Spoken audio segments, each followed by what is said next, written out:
morning all. Again, my name is Brian Mullins, and with my colleague here, Maria Heffernan, we're going to go through this session about how a Healthy UCD adapted to promoting well-being remotely. And before we go into the presentation proper, I just want to alert you to the fact that we're going to have a little quiz or two on a platform called Kahoot. So you might need another device, phone or iPad or something. So just to have that at the ready. After about 7-8 minutes, we'll be going into that, and we'll give you instructions on the screen on that. So back to Healthy UCD. What is it? Healthy UCD is UCD's health promotion initiative, and it has been in place for about 5 years now, and it was sequenced on some developments across the world, particularly by the World Health Organization, about healthy settings. And the effort is around improving awareness and opportunities for everybody at the UCD campus and associated communities to benefit from new thinking and better thinking about making good decisions about lifestyle and well-being in particular. So, as I was saying, World Health Organization sponsored, adopted by Healthy Ireland, which is the government-sponsored initiative around the health of the nation, and then eventually in 2016 by UCD University Management Team endorsing a strategy that was put together as to how this would operate at UCD and be relevant to the college. Its origins were in Ottawa with a charter of the World Health Organization in 2005, and this was then updated and advanced more, again by the World Health Organization in Okanagan in Canada, which, by the way, is a region within British Columbia in Canada. So that is where the Okanagan Charter came into effect. So the purpose of Healthy UCD is to ensure that we put our best foot forward as a college, as a unique setting that has the potential for transform the health and well-being of the whole campus community. And percolating from that then are the communities and the families of our staff and students who can further take the information and the awareness to lead by example and advocate for well-being and health. And particularly in the pandemic, you can see how that has become a very topical issue about well-being. So the Rising to the Future strategy of UCD, the Healthy UCD aims are compatible with that and actually are mentioned in the strategy as being an integral part of the effort by the university to promote and provide for a well-being experience which is completely holistic. And this is the type of mantra that we've been promoting since 2016. How can we provide a well-being experience at UCD for everybody, member of the community? And this is based on our lifestyle pillars, which in the black, the main three pillars are about being active, physically active, about eating healthily around your diet and your nutrition, and how you daily make good decisions about your food intake, and also then about being mindful and being conscious of things that are important to you and need to be included in your routine. Now, these three pillars of being active, being mindful, and eating healthily are supported and complemented by the holistic elements of UCD around connecting with people, colleagues, student friends and student classmates in the case of students, and then the daily remembrance of keeping learning, that every day is a learning day and every day is a day for improving and for finding out more about what is good for you and what you need to keep in place. And also at UCD, we're very proud of the help and support systems that are in place, which have been already alluded to in the previous presentation, and which are ongoing, available to staff and students. So these 6 key pillars were the elements of Healthy UCD that we had to make sure that in our challenges of the period of the first term back in September, October 2020, the nation as a whole was into 5-6 months of lockdown. And if you can remember and cast your minds back, we were naive and probably uncertain back in April, May of 2020 as to how long would lockdown last, and everybody was searching for when would it end date. But by September, October, we had come to realize that it wouldn't be a short snap lockdown, that it was going to be with us for a period of time beyond weeks and months. And with the government restrictions in place, students were not able to travel to UCD, were not encouraged, and were not accommodated in being able to come to get that campus feel and to feel that they were part of the university. So we had to consider what aspects of the virtual world could we make appropriate around the well-being and the health messages that we knew and understood, the feedback we were getting about isolation, about the virtual world of teaching and learning, meaning that students were at home, they were in an uncertain environment, and it was very foreign to them not to be coming to campus. So their routine of travel to campus and being part of college community was disrupted, and in most instances didn't exist. So we had to consider how we would invade that space. How could we, in the entity of normally having live and in-person events, how were we going to get the same messages across, the same important messages around health and well-being into the virtual world and operate in that remote environment? So before we go any further in the presentation as to how we answer these questions, we're going to move into our first Kahoot quiz. And on this note, I'll hand you over to Maria, who's going to help you navigate getting into this, just to give you an idea of the brainstorm we had to do and the central core messages that we had to work on to try and get across in the virtual challenge that we were setting up. Maria. Thanks, Brian. If you could all go to the Kahoot tab, which you hopefully have open on your phone or iPad or computer.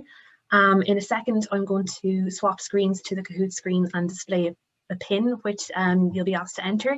Then you'll be asked to enter a nickname or just your first name.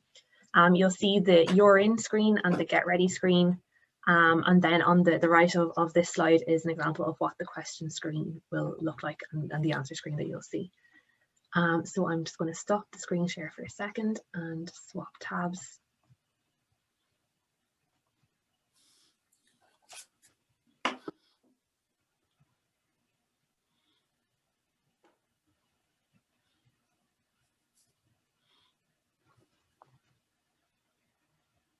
Decided to take an age to load.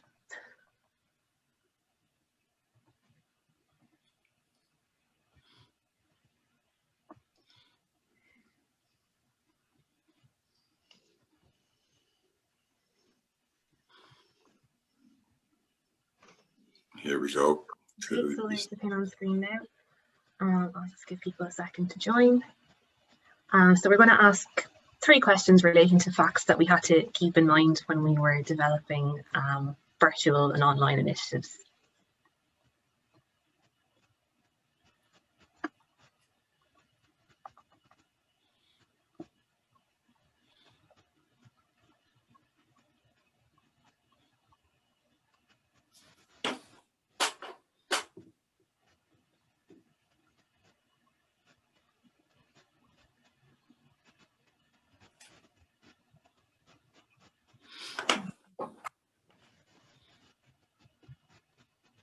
give it another couple of seconds if anyone else wants to join.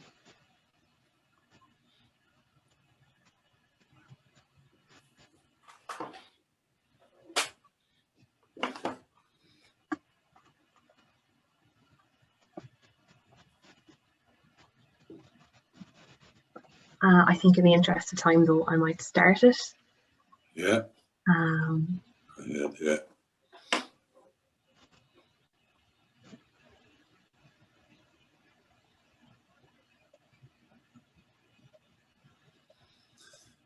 Ready to go? Very difficult question. So here's the first question.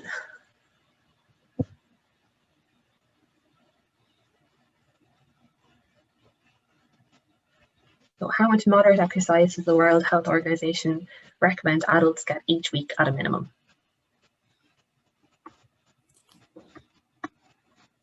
So just a couple more seconds left to get your answer in. About half got it right. So the correct answer is 150 minutes per week.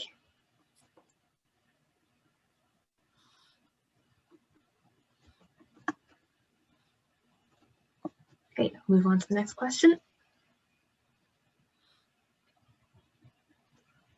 So Healthy UCD is involved in a lot of events around the campus every year, but which one of the following are we not involved in organising generally?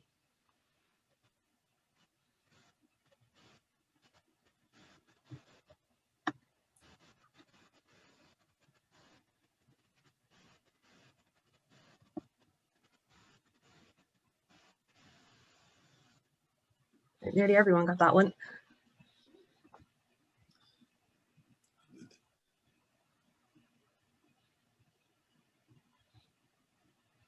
And final question then for the moment. How often should you take a break from working at a screen?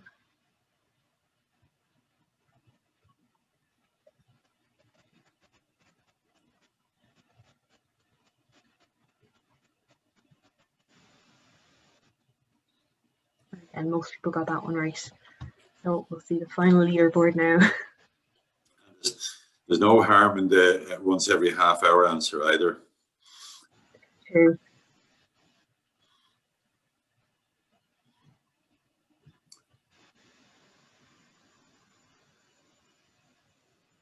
Well done to everyone who got on the podium there, and everyone for taking part. So I'll swap back to PowerPoint now.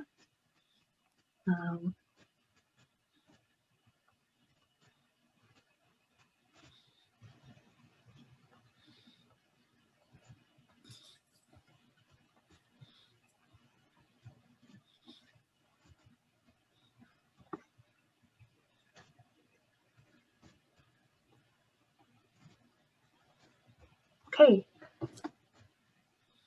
so I'm going to talk about UCD 100, which was a 30-day challenge for students to run, jog or walk a total of 100 kilometres over the 30 days, which was devised and organised by Healthy UCD with UCD Student Services.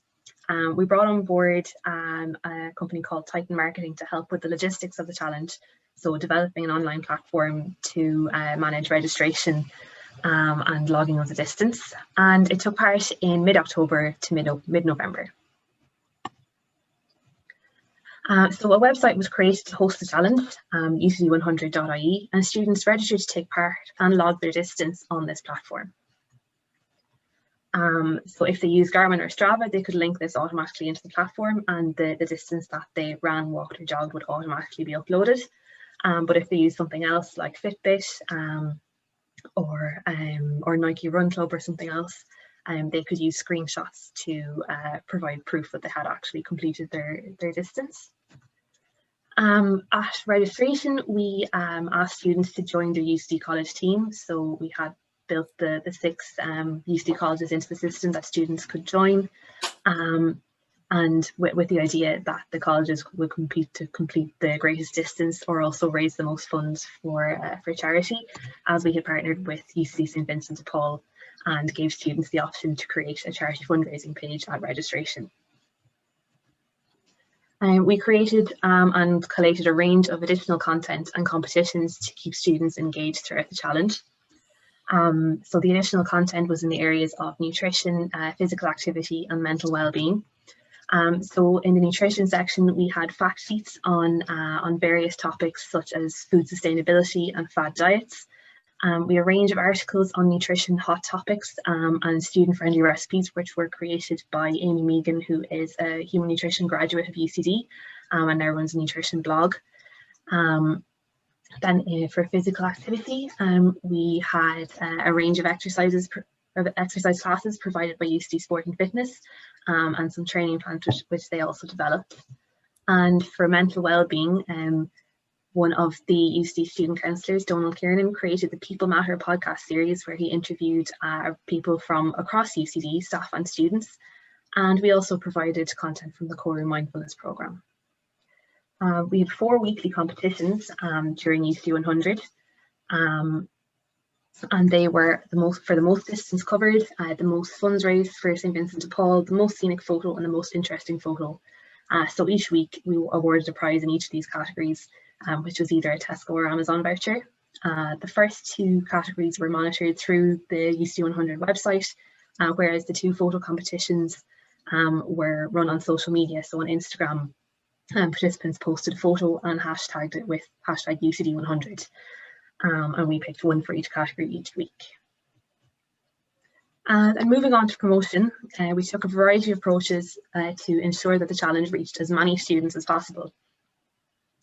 So an email was sent to all students living in the UCD residences, and a leaflet drop was also done to each apartment.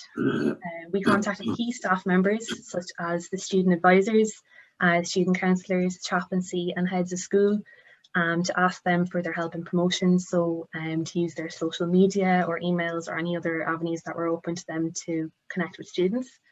UCD Sport and Fitness very kindly allowed us to send an email to all gym members, which allowed us to reach several thousand students through that.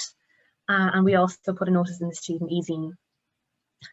We made a lot of use of social media, including some promoted ads, and throughout the challenge created regular content and posted daily on the Healthy UCD Instagram and Twitter accounts, and we were supported there by the UCD Student Life channels run by UCD Student Services. So we can see some examples of our social media promotion on this slide. So as you can see, there was a lot of work went into these, and a lot of this was done by Healthy UCD's digital ambassador, and also another student volunteer who reached out to us and happened to have a background in graphic design. So there was a range of content posted every day focusing on a different aspect of the challenge. So the nutrition content, physical activity content and wellbeing content, as well as announcing our weekly prize winners and giving some video updates on how the challenge was progressing, so the distance covered and the funds raised at a couple of points during the challenge. So to give you an overview of the numbers who took part in the challenge. So we had over 1,200 students registered for UCD 100, based in 12 different countries and from every county in Ireland, although it was a long time before we got anybody from Longford. So we didn't think we'd have anyone there for a while. We had a lot more females than males take part, as you can see there. But also we had a good spread of ages from across the university, so there was clearly representation of undergraduates, graduate students and mature students. Distances were logged on the website by 344 participants, so that is a bit under a third of those who registered. We did see a huge increase in interaction with Healthy UCD on social media, as we gained about 500 followers on Instagram during the challenge, which was about a 33% increase. Then at the end of the challenge, we found that almost 22,000 kilometres were completed by students during the challenge, which is equivalent to running around Ireland almost 7 times. 158 students achieved the 100-kilometre target, while over €23,000 was raised for St Vincent de Paul on 187 charity pages. So I'm going to run through quickly some of the successes and also some areas we could improve in the future. So it was our first time running an online challenge on this scale. So the fact that we were able to reach out to so many UCD students and capture their interest showed that the challenge was something that there was an appetite for, and it went smoothly from start to finish. It's inspired a number of similar challenges this semester. So I'm sure many of you took part in the staff challenge, which recently finished up. There's also a business alumni challenge ongoing at the moment. And I think Relay for Life are doing something similar as well this year to replace the in-person relay. We got a huge amount of interest from students at registration. So as I said, it was something that captured the imagination of a lot of students. And also the charity aspect is extremely important to some students, as about 15% of those who registered set up a charity page, but raised over €23,000 between them. So for students who took the option to set up the charity page, they were clearly really invested in it, but it's important that it's an option, as it wasn't something that everybody bought into. The challenge was successful in bringing students together for a common goal, but the feedback that we got in a survey that we circulated to participants afterwards suggested that they would have liked the option to form their own teams. So they would like to have taken part as part of a club or society in UCD, but in the time we had available, it wasn't practical to build all of that into the back end of the system, as we would have been talking about a couple of hundred of options to add in.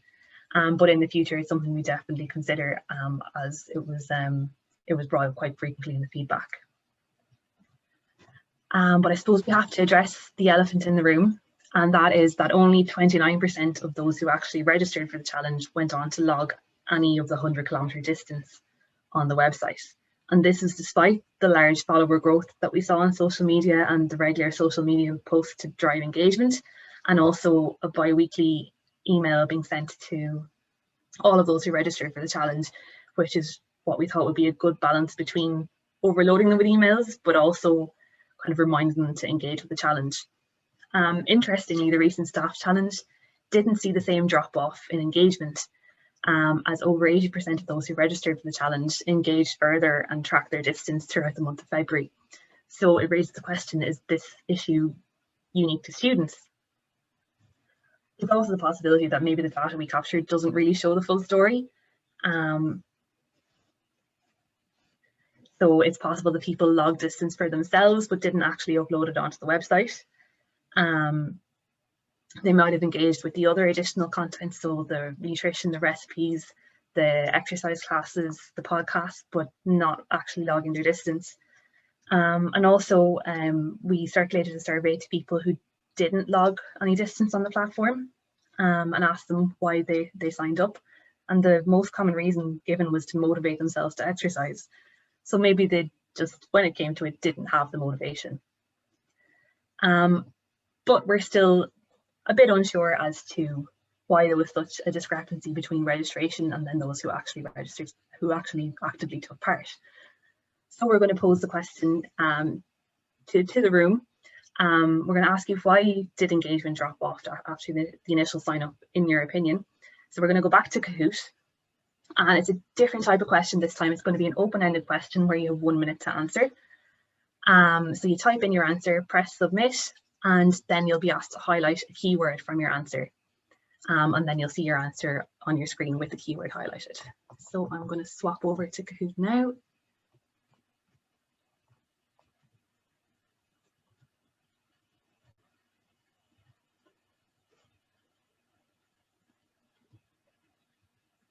And when it eventually decides to load, I'll ask you to enter the PIN.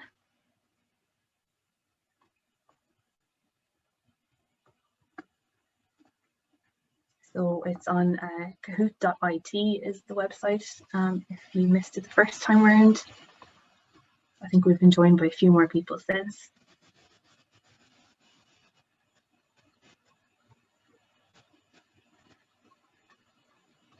So I'll just give it another few seconds for people to join.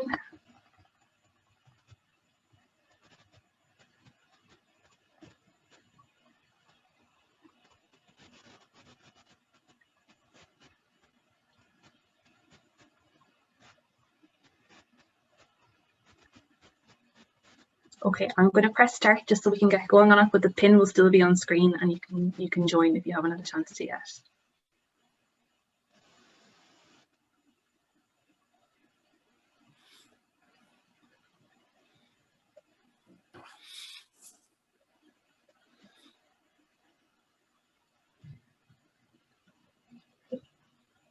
So why did so many students who registered for UCD 100 not take part any further? So you have 1 minute to type in an answer. So we're interested to see what you think, as we're not sure that we've fully understood this despite our best efforts.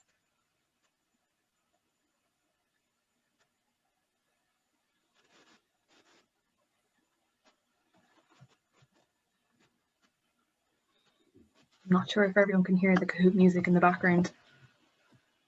It won't let me turn it off until I've actually started it. So if you can hear anything strange playing away in the background, that's what it is.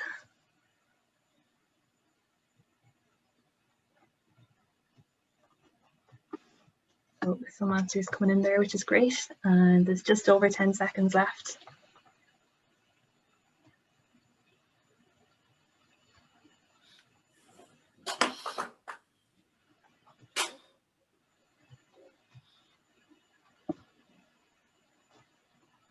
Okay.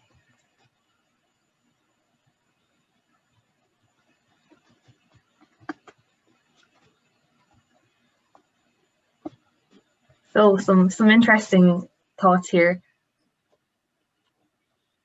So being in a team with friends, yeah, that probably might have made a difference.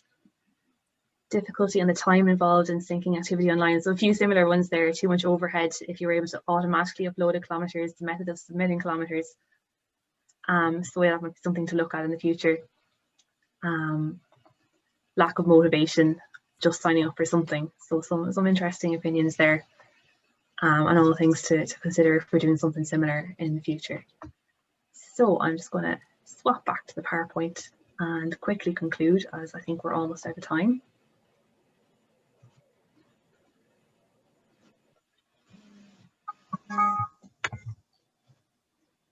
So to conclude, UCD 100 was successful in reaching students and bringing them together virtually, although more work is needed to translate the initial interest into sustained engagement with the event. As you'll see from the next slide, which shows all of our acknowledgements, input from all over UCD was necessary to get the challenge up and running, and thank you to everyone who was involved. We've seen the value in putting effort and resources into social media output. So we saw a huge growth in our followers, and we've sustained that growth and also grown our followers further since through regular posts on social media. So social media at the moment has become even more important than ever in reaching out to students and engaging with them.